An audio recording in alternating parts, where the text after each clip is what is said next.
ओम विष्णवे नमः। उत्पन्ना एकादशी मार्गशीर्ष मास के कृष्ण पक्ष की एकादशी तिथि को पड़ती है। उत्पन्ना एकादशी सभी एकादशी को जन्म देने वाली सबसे बड़ी एकादशी है। इसीलिए सबसे पहले जानते हैं कि उत्पन्ना एकादशी के नाम का क्या अर्थ है और क्यों इसे सभी एकादशी को जन्म देने वाली कहते हैं। शास्त्रों के अनुसार इसी दिन भगवान श्री हरि विष्णु के शरीर से एक देवी का जन्म हुआ था, जिसने दैत्यराज मुर को मारकर भगवान श्री हरि विष्णु की रक्षा की थी और भगवान विष्णु के शरीर से उत्पन्न होने के कारण ही इस एकादशी का नाम उत्पन्ना एकादशी पड़ा है। आज के इस वीडियो में हम आपको उत्पन्ना एकादशी की कथा सुनाएंगे, जिसको सुनने का फल अनंत है। तो आज मैं आपको सुना रही हूँ उत्पन्ना एकादशी की बड़ी ही दुर्लभ कथा। इस कथा को सुनने से मनुष्य के अनेक प्रकार के पापों का नाश होता है। इस कथा को पूरा अवश्य ही सुनिए। जो कहने लगे कि हे केशव, मैंने कार्तिक माह के शुक्ल पक्ष की एकादशी अर्थात प्रबोधिनी एकादशी का विस्तार पूर्वक वर्णन सुना है। अब आप कृपया करके मुझे मार्गशीर्ष माह के कृष्ण पक्ष की एकादशी के विषय में बताइए। इस एकादशी का क्या नाम है तथा इसके व्रत का क्या विधान है, इसकी क्या विधि है और इस व्रत को करने से मनुष्य को किन फलों की प्राप्ति होती है, यह सब कुछ मुझे विस्तार पूर्वक बताइए। भगवान श्री कृष्ण बोले कि हे धर्मराज, मार्गशीर्ष माह के कृष्ण पक्ष में आने वाली एकादशी को हम उत्पन्ना एकादशी कहते हैं। यह व्रत शंखोद्धार तीर्थ में स्नान करके भगवान के दर्शन करने से जो फल प्राप्त होता है, उसके बराबर पुण्य दिलाता है। व्रत करने वाले भक्त को चोर, पाखंडी, पर स्त्रीगामी, मिथ्याभासी तथा किसी प्रकार के पापी से बात नहीं करनी चाहिए। इसका महात्म्य मैं तुमसे कहता हूँ, तुम ध्यान पूर्वक सुनो। फिर युधिष्ठिर कहने लगे कि हे केशव, आपने हजारों यज्ञ और लाखों गोदान को भी एकादशी व्रत के बराबर नहीं बताया। आपने इनमें भी एकादशी व्रत को उत्तम बताया है। सो यह तिथि सब तिथियों में कैसे उत्तम हुई, मुझे यह भी बताइए। युधिष्ठिर की ऐसी बात सुनकर भगवान श्री कृष्ण बोले कि हे युधिष्ठिर, सतयुग में मुर नाम का एक दैत्य उत्पन्न हुआ। वह बड़ा ही बलवान और भयानक था। उस प्रचंड दैत्य ने इंद्र, आदित्य, वसु, वायु, अग्नि आदि सभी देवताओं को पराजित करके भगा दिया था। तब इंद्र सहित सभी देवताओं ने भयभीत होकर भगवान शिव जी को कैलाश में जाकर सारा वृतांत कह सुनाया और बोले कि हे कैलाशपति, मुर दैत्य से भयभीत होकर सभी देवता मृत्युलोक में फिर रहे हैं। तब भगवान शिव ने कहा कि हे देवताओं, तीनों लोकों के स्वामी, भक्तों के दुखों का नाश करने वाले भगवान विष्णु की शरण में तुम लोग जाओ। वे ही तुम्हारे दुखों को दूर कर सकते हैं। शिव जी के ऐसे वचन सुनकर सभी देवता क्षीरसागर में पहुंचे। वहां पर भगवान को शयन करते हुए देखकर हाथ जोड़कर उनकी स्तुति करने लगे। देवताओं ने कहा कि हे प्रभु, आपको बारंबार प्रणाम है। हे देवताओं की स्तुति करने योग्य है। हे प्रभु, आप देवताओं की रक्षा करने वाले मधुसूदन हो, आपको नमस्कार है। आप हमारी रक्षा करो। दैत्यों से भयभीत होकर हम सभी देवतागण आपकी शरण में आए हैं। आप इस संसार के कर्ता, माता पिता, उत्पत्ति और पालन करता और संहार करने वाले हो। हे प्रभु, आप ही सबको शांति प्रदान करते हो। आकाश और पाताल भी आप ही हो। सबके पितामह ब्रह्मा, सूर्य, चंद्र, अग्नि, हवन, आहुति, मंत्र, तंत्र, जप, यजमान, यज्ञ, कर्म, कर्ता, भोक्ता, सब कुछ आप ही हो। आप सर्वव्यापी हो। आपके सिवा तीनों लोकों में चर तथा अचर कुछ भी नहीं है। हे भगवान, दैत्यों ने हमको जीतकर स्वर्ग से दूर भगा दिया है और हम सभी देवता इधर उधर भागे फिर रहे हैं। आप उन दैत्यों से हमारी रक्षा करो। इंद्र के ऐसे वचन सुनकर भगवान श्री हरि कहने लगे कि हे इंद्र, ऐसा मायावी दैत्य कौन है जिसने कि सभी देवताओं को जीत लिया है? उसका क्या नाम है और उसमें कितना बल है और किसके आश्रय में वह रहता है? उसका स्थान कहाँ पर है? यह सब बातें मुझसे कहो। भगवान के ऐसे वचन सुनकर इंद्र बोले कि भगवान, प्राचीन समय में एक नाड़ीजंग नाम का राक्षस था। उसके महापराक्रमी और लोक विख्यात मुर नाम का एक पुत्र उत्पन्न हुआ। उसकी चंद्रावती नाम की नगरी है। उसी ने सभी देवताओं को स्वर्ग से निकालकर वहां पर अपना अधिकार जमा लिया है। उसने इंद्र, अग्नि, वरुण, यम, वायु, ईश, चंद्रमा, निऋत आदि सभी स्थानों पर अपना अधिकार कर लिया। हे भगवान, सूर्य बनकर मैं स्वयं ही प्रकाश करता है, स्वयं ही मेघ बन बैठा है और सबसे अजय है। हे असुर निकंदन, उस दुष्ट को मारकर देवताओं को अजय बनाइए। यह सुनकर भगवान श्रीहरि ने कहा कि हे देवताओं, मैं शीघ्र ही उसका संहार करूंगा। अब तुम लोग चंद्रावती नगरी जाओ। इस प्रकार कहकर भगवान सहित सभी देवताओं ने चंद्रावती नगरी की ओर प्रस्थान किया। उस समय जब दैत्यमुर सेना के सहित युद्ध भूमि में गरज रहा था, उसकी भयानक गर्जना सुनकर सभी देवता भय के मारे चारों दिशाओं में भागने लग गए। जब स्वयं भगवान श्रीहरि रणभूमि में आए तो दैत्य उन पर भी अस्त्र शस्त्र और आयुध लेकर दौड़ पड़े।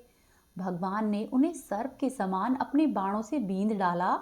बहुत से दैत्य मारे गए, केवल मुर बचा रहा। वह अविचल भाव से भगवान के साथ युद्ध करता रहा। भगवान जो जो भी तीक्ष्ण बाण चलाते वह उसके लिए पुष्प के समान होता। उसका शरीर छिन्न भिन्न हो गया, किंतु लगातार युद्ध करता रहा। दोनों के बीच मल्लयुद्ध भी हुआ। 10,000 वर्षों तक भगवान श्रीहरि और दैत्य मुर के बीच युद्ध चलता रहा, किंतु मुर दैत्य नहीं हारा। थककर भगवान श्रीहरि बद्रिकाश्रम में विश्राम के लिए चले गए। वहां पर हेमवती नाम की एक सुंदर गुफा थी। उसमें विश्राम करने के लिए भगवान उसके अंदर प्रवेश कर गए। यह गुफा 12 योजन लंबी थी और उसका एक ही द्वार था। भगवान विष्णु वहां पर योग निद्रा की गोद में सो गए। मुर दैत्य भी भगवान श्रीहरि विष्णु के पीछे पीछे उसी गुफा में आ गया। वहां पर भगवान को सोते हुए देखकर उसे बड़ा हर्ष हुआ। उसने सोचा कि यह दानव को भय देने वाला देवता है, अतः निसंदेह ही मैं इसे मार डालूंगा। दानव ने जैसे ही इस तरह का विचार किया, तभी भगवान श्रीहरि विष्णु के शरीर से एक कन्या प्रकट हुई, जो कि बड़ी ही रूपवती, सौभाग्यशालिनी तथा दिव्य अस्त्र और शस्त्रों से युक्त थी। वह कन्या भगवान के तेज के अंश से उत्पन्न हुई थी। उसका बल और पराक्रम महान था। दानवराज मुर ने उस कन्या को देखा। कन्या ने युद्ध का विचार करके दानव के साथ युद्ध करने की सोची। कन्या ने दानव के सामने युद्ध करने की इच्छा प्रकट की। तब मुर ने भी उसकी इच्छा को स्वीकार लिया। फिर दोनों के बीच युद्ध छिड़ गया। कन्या सब प्रकार की युद्ध कला में निपुण थी। वह मुर नामक महान असुर कन्या की हुंकार मात्र से ढेर हो गया। दानव के मारे जाने पर भगवान जाग उठे। उन्होंने दानव को धरती पर पड़ा देखा और पूछा कि मेरा यह शत्रु अत्यंत ही उग्र और भयंकर था, इसका वध किसने किया है? तब कन्या बोली कि हे स्वामिन, आपके ही प्रसाद से मैंने इस महादैत्य का वध किया है। तब भगवान श्री हरि विष्णु ने कहा कि हे कल्याणी, तुम्हारे इस कार्य से तीनों लोग, मुनि और देवता आनंदित हुए हैं। अतः तुम्हारे मन में जो भी इच्छा हो उसके अनुसार मुझसे कोई वरदान मांगो। यदि दुर्लभ भी हुआ तो भी मैं तुम्हें वह वरदान अवश्य ही दूंगा, इसमें कोई संदेह नहीं है। वह कन्या तो साक्षात माता एकादशी ही थी। उसने कहा कि हे प्रभु, यदि आप प्रसन्न हैं तो मैं आपकी कृपा से सभी तीर्थों में प्रधान, समस्त विप्रों का नाश करने वाली तथा सब प्रकार की सिद्धि को देने वाली देवी हो जाऊं। हे जनार्दन, जो लोग आप में भक्ति रखते हुए इस दिन मेरे लिए उपवास करेंगे, उन्हें सब प्रकार की सिद्धि प्राप्त हो। हे माधव, जो लोग उपवास, नक्त अथा एकभुक्त होकर मेरे व्रत का पालन करें, उन्हें आप धन, धर्म और मोक्ष प्रदान कीजिए। तब श्रीहरि विष्णु बोले कि कल्याणी, तुम जो कुछ कहती हो वह सब कुछ पूर्ण होगा। फिर आगे भगवान श्री कृष्ण कहते हैं कि हे युधिष्ठिर, ऐसा वरदान पाकर महाव्रता एकादशी बहुत प्रसन्न हुई। हे युधिष्ठिर, दोनों पक्षों की एकादशी समान रूप से कल्याण करने वाली है। इसमें शुक्ल और कृष्ण का भेद नहीं करना चाहिए। यदि उदय काल में थोड़ी सी एकादशी, मध्यम में पूरी द्वादशी और अंत में किंचित त्रयोदशी हो तो वह त्रिस्पर्शा एकादशी कहलाती है। वह भगवान को अत्यधिक प्रिय है। यदि एक त्रिस्पर्शा एकादशी को उपवास कर लिया जाए तो 1 सहस्त्र एकादशी व्रतों का फल प्राप्त होता है तथा इसी प्रकार द्वादशी में पारण करने पर भी सहस्त्र गुना फल माना गया है। हे युधिष्ठिर, जो भी मनुष्य एकादशी का उपवास करता है वह वैकुंठ धाम में, जहाँ पर साक्षात भगवान श्री हरि विष्णु गरुड़ पर विराजित रहते हैं, वहां जाता है। जो भी मनुष्य हर समय एकादशी के महात्म्य को पढ़ता है उस मनुष्य को सहस्त्रों गोदान के जितना पुण्य फल मिलता है। जो भी दिन या रात में भक्ति पूर्वक इस महात्म्य का श्रवण करता है वह मनुष्य निसंदेह ही ब्रह्महत्या इत्यादि पापों से मुक्त हो जाता है। एकादशी के समान पापनाशक दूसरा कोई व्रत नहीं है। प्रेम पूर्वक बोलिए श्री हरि विष्णु भगवान की जय। एकादशी माता की जय। एकादशी माता की परम पुण्य देने वाली कथा। एक बार की बात है, एक राज्य में एक राजा था। वह अपनी प्रजा का बहुत अच्छे से ध्यान रखता और प्रजा भी राजा को बहुत पसंद करती। उस राजा की 2 बेटियां थी। राजा अपनी दोनों बेटियों से बहुत प्रेम करता था। राजा की छोटी बेटी दिखने में बहुत सुंदर थी और राजा की बड़ी बेटी छोटी बेटी के मुकाबले थोड़ी कम सुंदर थी। राजा की छोटी बेटी एकादशी माता की पूजा किया करती और सभी लोगों से बहुत ही प्रेम पूर्वक विनम्रता से बातें किया करती। इसीलिए ही सभी लोग राजा की छोटी बेटी से बहुत प्रेम करते और इसी कारण राजा भी अपनी छोटी बेटी को बड़ी बेटी से अधिक प्रेम करता था, जिसके कारण राजा की बड़ी बेटी अपनी छोटी बहन से ईर्ष्या करने लगी। राजा की दोनों बेटियां धीरे धीरे बड़ी होने लगी। जब वे बड़ी हो गई तो पड़ोस के ही एक राज्य में रहने वाले राजकुमार राजा की बड़ी बेटी के लिए रिश्ता लेकर आया। लेकिन जैसे ही उस राजकुमार की नजर राजा की छोटी बेटी पर पड़ी तो वह राजकुमार राजा की छोटी बेटी पर आकर्षित हो गया और वह राजा की छोटी बेटी से विवाह करने के बारे में सोचने लगा। उस राजकुमार ने राजा की बड़ी बेटी के साथ विवाह करने से मना कर दिया और उसने राजा से कहा कि मैं आपकी छोटी बेटी से विवाह करना चाहता हूँ। यह सब देखकर राजा की बड़ी बेटी को अपनी बहन पर बहुत अधिक क्रोध आया। साथ ही राजा की बड़ी बेटी अपनी छोटी बहन को अपना सबसे बड़ा दुश्मन मानने लगी। राजा की बड़ी बेटी ने अपनी छोटी बहन से बदला लेने का निर्णय किया और उसने अपनी बहन को जान से मारने का निश्चय किया। वह उसको मारने के लिए विभिन्न प्रकार के उपाय सोचने लगी और राजा की बड़ी बेटी ने अपनी बहन को मारने के लिए सबसे पहले एक लड्डू में जहर मिलाकर अपनी बहन को दिया और उससे लड्डू खाने के लिए कहा। लेकिन लड्डू खाने के बाद भी छोटी बहन को कुछ नहीं हुआ। यह देखकर उसकी बड़ी बहन बहुत ही आश्चर्यचकित हुई, लेकिन बड़ी बहन ने हार नहीं मानी। जब उसकी छोटी बहन रात को कमरे में सो रही थी तो उसने मटके में सांप रखकर उसके कमरे में छोड़ दिया, लेकिन सांप ने भी छोटी बहन को नहीं काटा। जिसके बाद बड़ी बहन ने अपनी छोटी बहन से कहा कि चलो हम लोग कुएं से पानी भर कर लाते हैं, और फिर दोनों कुएं पर पानी भरने के लिए गई। जब वहां पर छोटी बहन और बड़ी बहन पानी भर रही थी तो राजा की बड़ी बेटी ने छोटी बेटी को कुएं में धक्का दे दिया, लेकिन ग्यारस माता की कृपा से छोटी बेटी को कुछ भी नहीं हुआ। उधर बड़ी बेटी के बहुत अधिक प्रयास करने के बाद भी जब उसे सफलता नहीं मिली तो वह और अधिक क्रोधित हो गई और उसने अपनी छोटी बहन के पास जाकर उससे प्रश्न किया कि मेरी छोटी बहन, क्या तुमको पता है कि भगवान ने सबकी मृत्यु एक निश्चित समय पर लिखी है और साथ ही यह भी पता होता है कि उसकी मृत्यु कब व कैसे होगी। क्या तुम यह जानती हो कि तुम्हारी मृत्यु कब और किस प्रकार से होगी? तब राजा की छोटी बेटी ने कहा कि हाँ दीदी, मैं तो जानती हूँ मेरी मृत्यु कैसे होगी। राजा की छोटी बेटी से यह सब बात सुनकर बड़ी बेटी मन ही मन बहुत अधिक प्रसन्न हुई। तब छोटी बहन ने अपनी बड़ी बहन को बताया कि मेरी मृत्यु तो एक तोते में है, जो कि तोते के गले में एक हार है, उससे मेरी मृत्यु होगी। जब तक कोई व्यक्ति उस तोते को मारकर उस हार को अपने गले में पहने रखेगा तो मैं मूर्छित हो जाऊंगी, और जैसे ही उस हार को अपने गले से उतार देगा तो मैं वापस से जीवित हो जाऊंगी। अपनी छोटी बहन की मृत्यु का राज जानकर बड़ी बहन बहुत खुश हुई और उसने अपनी छोटी बहन को मारने के लिए उस पालतू तोते को ढूंढना शुरू कर दिया। और छोटी बहन को इस बात का आभास हो गया कि कोई उसकी जान लेना चाहता है, इसीलिए वह अपने पिताजी के पास गई और कहने लगी कि पिताजी, मेरी मृत्यु के बाद आप मुझे जलाइएगा नहीं, आप मुझे पुरानी हवेली में एक पलंग पर लेटाकर छोड़ दीजिएगा। अपनी बेटी से इस तरह की बात सुनकर राजा बहुत आश्चर्यचकित हुआ और कहने लगा कि बेटी, क्या बात है, तुम यह सब क्या कह रही हो।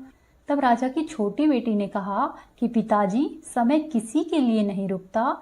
क्या, कब और कैसे हो जाए इसका किसी को कुछ पता नहीं होता।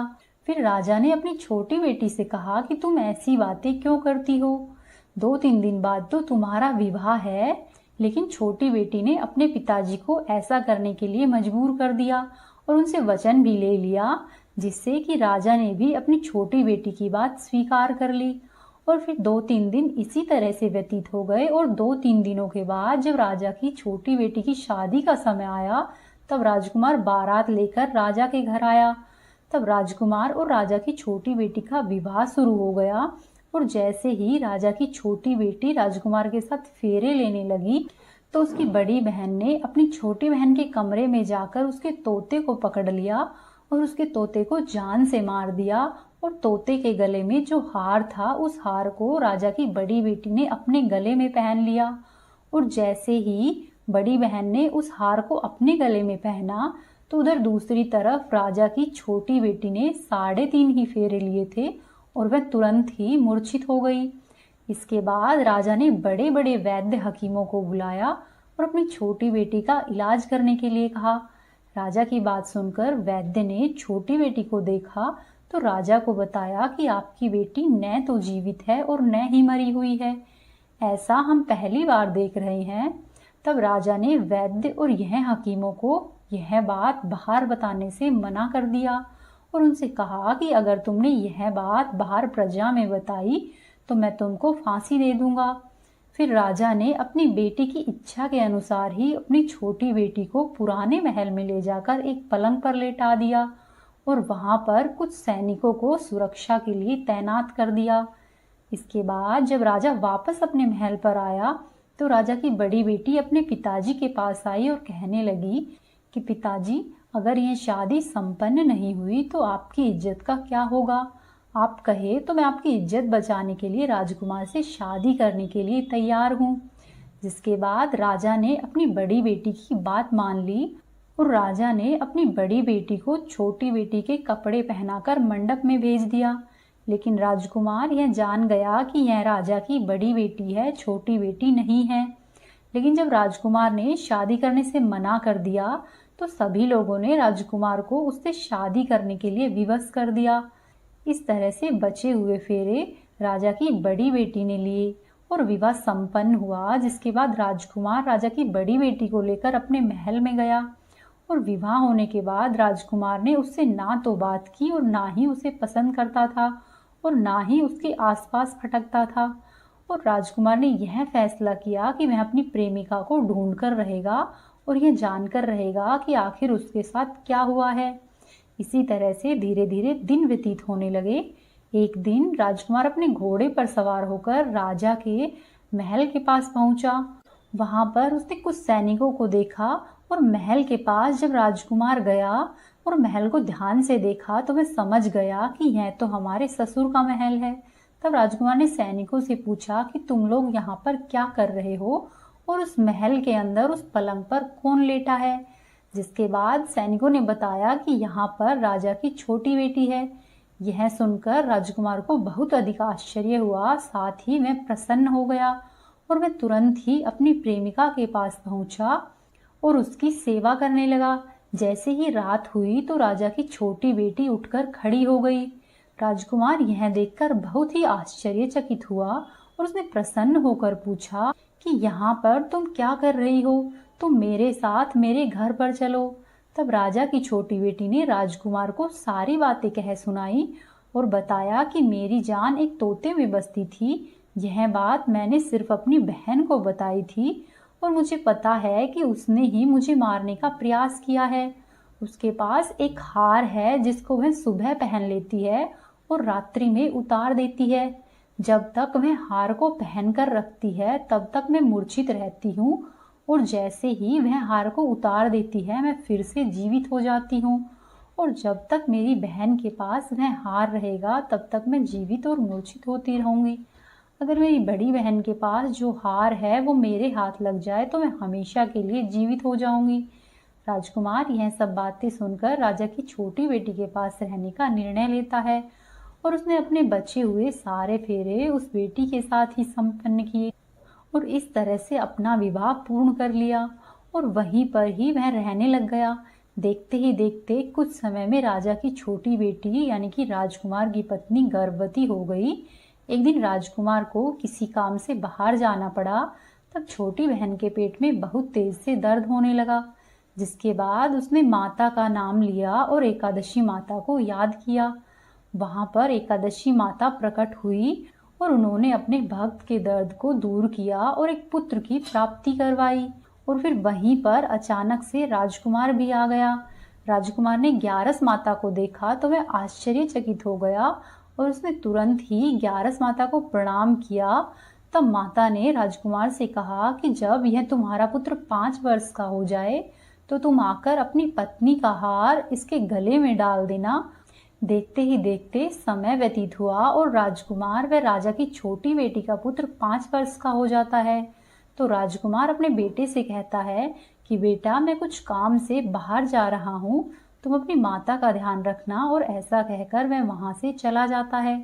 राजकुमार को वहां से बाहर निकलता हुआ बड़ी बहन के सैनिक देख लेते हैं और जाकर सारी बात बड़ी बहन को बता देते हैं, जिसके बाद बड़ी बहन अपनी छोटी बहन के पुत्र को वहां से उठवा लेती है और उसे मरवा देती है। छोटी बेटी के पुत्र के 2 टुकड़े करवा देती है। पहला टुकड़ा चक्की के पास छुपा देती है और दूसरा टुकड़ा अपने पलंग के नीचे रख लेती है।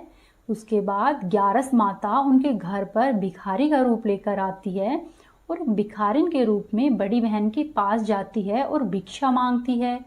तब बड़ी बहन अपने नौकरों से कहती है कि जाकर दरवाजे पर जो भी है उसे भिक्षा दे दो। नौकर जैसे ही ग्यारस माता को भिक्षा देने आते हैं तो माता उनसे भिक्षा लेने से मना कर देती है और कहती है कि मैं तो तुम्हारी महारानी से ही भिक्षा लूंगी। नौकर ऐसी बात जाकर अंदर बड़ी बहन को बताते हैं। फिर बड़ी बहन स्वयं ही माता के लिए भिक्षा लेकर आती है। तो माता एक बिल्ली का रूप लेकर उसके कमरे में चली जाती है और वहां पर छोटी बेटी के पुत्र के 2 टुकड़ों को आपस में जोड़ देती है और उसे जीवित कर देती है और फिर उसे वहां से लेकर चली जाती है। धीरे धीरे इसी तरह से कुछ दिन और व्यतीत होते हैं। फिर एक दिन राजकुमार अपने पुत्र को बड़ी बहन के पास लेकर आता है और उससे कहता है कि ये मेरा पुत्र है, यदि तुम इसका अच्छे से ध्यान रखोगी तो संभव है कि मैं तुमसे बातें करना शुरू कर दूं। और फिर राजकुमार अपने बच्चे से कहता है कि तुम्हारी मम्मी से उसके गले का हार मांग लो। तो वह अपने पिता की बात मानकर राजकुमार का लड़का अपनी मम्मी के पास जाता है और कहता है कि मुझे आपका हार चाहिए। यह सुनकर पहले तो बड़ी रानी बहुत अधिक क्रोधित होती है, पर फिर उसको याद आता है कि राजकुमार ने कहा था कि अगर मैं इस बच्चे का ध्यान रखूंगी तो वह मुझसे बात करेंगे, जिसके कारण वह राजकुमार के बच्चे को वह हार दे देती है और वह तुरंत ही उस हार को ले जाकर अपने पिता को देता है। तब राजकुमार अपने बेटे को लेकर वहां से जाने लगता है और बड़ी बहन से कहता है कि तुम हमारे लिए खाना बना कर रखना, मैं शाम को तुम्हारे साथ ही खाना खाऊंगा। ऐसा कहकर वह अपने बेटे को लेकर वहां से चला जाता है। उसके बाद वह राजा के पास जाता है और जो सब बातें थी वह सब राजा को कह सुनाता है। राजा अपनी बड़ी बेटी की इस प्रकार की करतूतों को सुनकर बहुत अधिक क्रोधित होता है और राजा अपनी परवरिश को ही दोष देने लगता है और राजा राजकुमार को अपनी छोटी बेटी के साथ रहने के लिए ही आदेश देता है और बड़ी बेटी को दंड देता है। इस प्रकार से ग्यारस माता की कृपा से राजकुमार और राजा की छोटी बेटी सुखपूर्वक प्रेम से रहने लगते हैं। सावर्णी मुनि की पुत्री तुलसी अपूर्व सुंदरी थी। उनकी इच्छा थी कि उनका विवाह भगवान नारायण के साथ हो। इसीलिए इस इच्छा को पूरा करने के लिए तुलसी जी ने श्री नारायण की तपस्या बद्री वन में की। तुलसी जी की दीर्घकालीन तपस्या से ब्रह्मा जी प्रसन्न हुए और प्रसन्न होकर दर्शन दिए और कहा कि हे तुलसी, तुम्हारी क्या इच्छा है। तब तुलसी जी ने कहा कि हे ब्रह्मदेव, आप अंतर्यामी हैं, सबके मन की बात जानते हैं, फिर भी मैं अपनी इच्छा आपको बताना चाहती हूँ कि भगवान नारायण मुझे पति के रूप में मिले। ब्रह्मा जी ने कहा कि हे तुलसी, तुम्हारा अभिष्ट हो, नारायण अवश्य ही तुम्हें पति के रूप में मिलेंगे। किसी अपराध के कारण तुम्हें श्राप मिला है। इसी प्रकार भगवान श्री नारायण के एक पार्षद को भी दानव कुल में जन्म लेने का श्राप मिला हुआ है। उसमें नारायण का अंश विद्यमान रहेगा। इसीलिए इस जन्म में पूर्व जन्म के पाप के शमन के लिए संपूर्ण नारायण तो नहीं, नारायण के अंश से युक्त दानव कुल में जन्मे उस श्रापग्रस्त पार्षद से तुम्हारा विवाह होगा। श्राप मुक्ति होने पर भगवान श्री नारायण सदा सर्वदा के लिए तुम्हारे पति हो जाएंगे। तब तुलसी जी ने ब्रह्मा जी के इस वरदान को स्वीकार लिया, क्योंकि मानव कुल में जन्म के कारण उन्होंने मायावी भोग तो भोगना ही था। अब तुलसी बद्रीवन में ही रहने लगी। नारायण का वह पार्षद दानव कुल में शंखचूर के नाम से पैदा हुआ और कुछ समय के बाद ही वह भ्रमण करता हुआ बद्रीवन में आया। वहां पर उसने तुलसी को देखा। उसको देखते ही वह तुलसी पर मोहित हो गया और तुलसी के सामने उसने विवाह करने का प्रस्ताव रखा। इतने में ही ब्रह्मा जी वहां पर आ गए और तुलसी जी से कहा कि तुलसी, शंखचूर को देखो, इसमें कैसा तेज है, इसका कैसा स्वरूप है। दानव कुल में जन्म लेने के बाद भी ऐसा लगता है मानो शरीर में नारायण का ही वास हो। तुम इसका प्रस्ताव सहर्ष स्वीकार कर लो। तुलसी जी को भी लगा कि उनकी तपस्या पूर्ण हुई, उन्हें इच्छित फल मिला है। इस प्रकार शंखचूर के साथ उनका गंधर्व विवाह हो गया और तुलसी जी शंखचूर के साथ उनकी पत्नी बनकर उसके महल में आ गई। शंखचूर ने अपनी परम सुंदरी सती साध्वी पत्नी तुलसी के साथ बहुत दिनों तक राज्य किया। उसने अपने राज्य का इतना अधिक विस्तार कर लिया कि देवलोक तक उसके अधिकार में आ गए। वहीं स्वर्ग का सुख भोगने वाले सभी देवताओं की दशा अब दयनीय हो गई।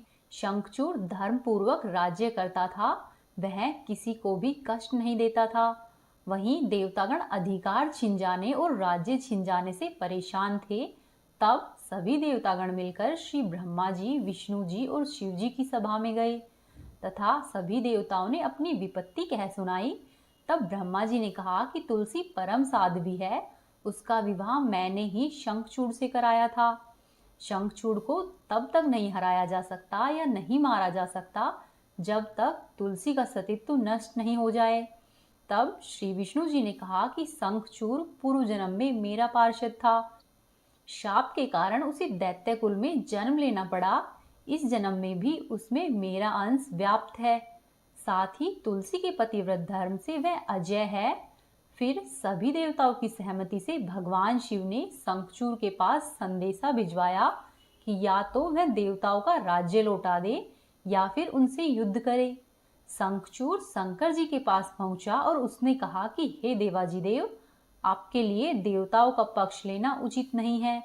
राज्य का विस्तार करना तो हर राजा का कर्तव्य होता है और मैं धर्म पूर्वक शासन कर रहा हूँ। मैं किसी को भी दुखी नहीं कर रहा हूँ। आप देवताओं से कहिए कि मेरी प्रजा होकर रहे और मैंने आपका भी कोई अपकार नहीं किया है। हमारा और आपका युद्ध शोभा नहीं देता। अगर इस युद्ध में आप हार गए तो यह बड़ी ही लज्जा की बात होगी और यदि मैं हार गया तो आपकी कीर्ति बहुत अधिक नहीं बढ़ेगी। शंखचूड़ की बात सुनकर भगवान शंकर हंसे, क्योंकि वे तो सभी रहस्य जानते थे।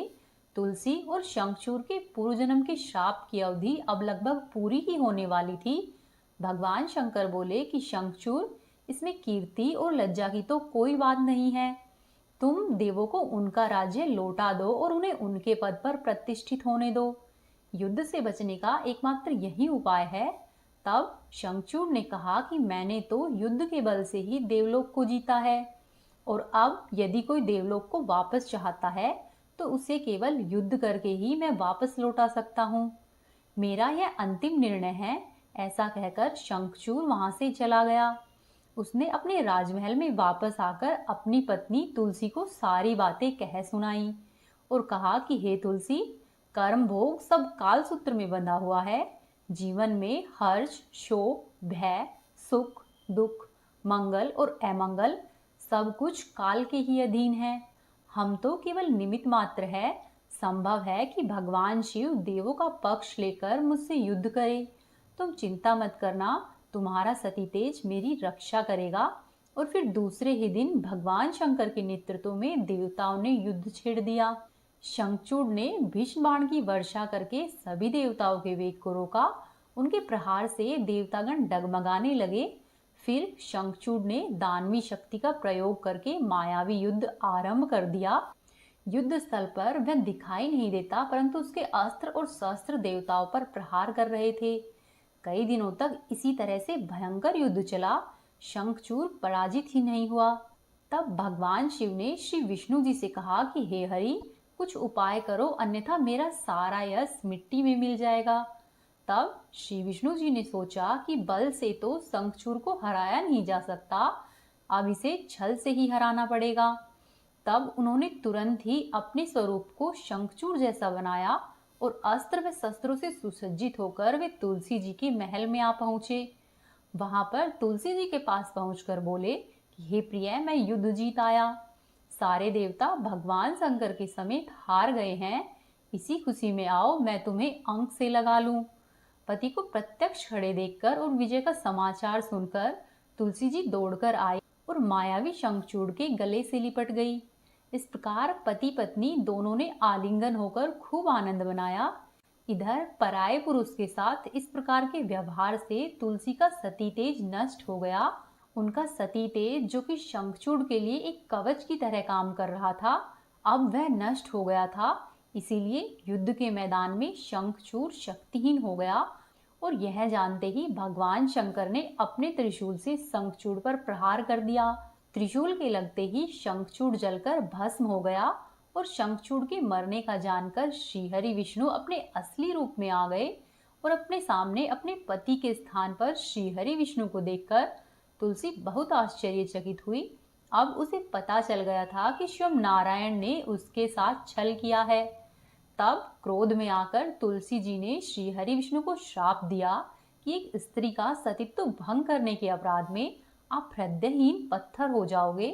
तब भगवान श्री हरि विष्णु ने तुलसी जी के श्राप को सिरोधार्य किया और कहा कि हे देवी, तुम्हारे और शंखचूड़ के कल्याण के लिए मुझे ऐसा करना पड़ा।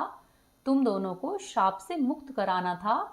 तुम भी अब अपना ये शरीर त्याग कर तुलसी के रूप में जन्म लोगी और मेरी पूजा तुलसी दल से होगी।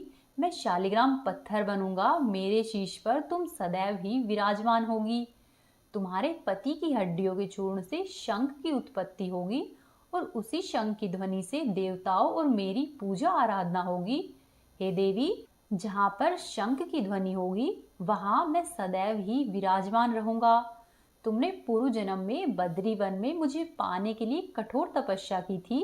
अब अगले जन्म में मैं नारायण प्रस्तर के रूप में बद्रीनाथ वन में स्थापित होऊंगा और मेरी पूजा अर्चना फल फूल से नहीं होकर तुलसी दल से होगी।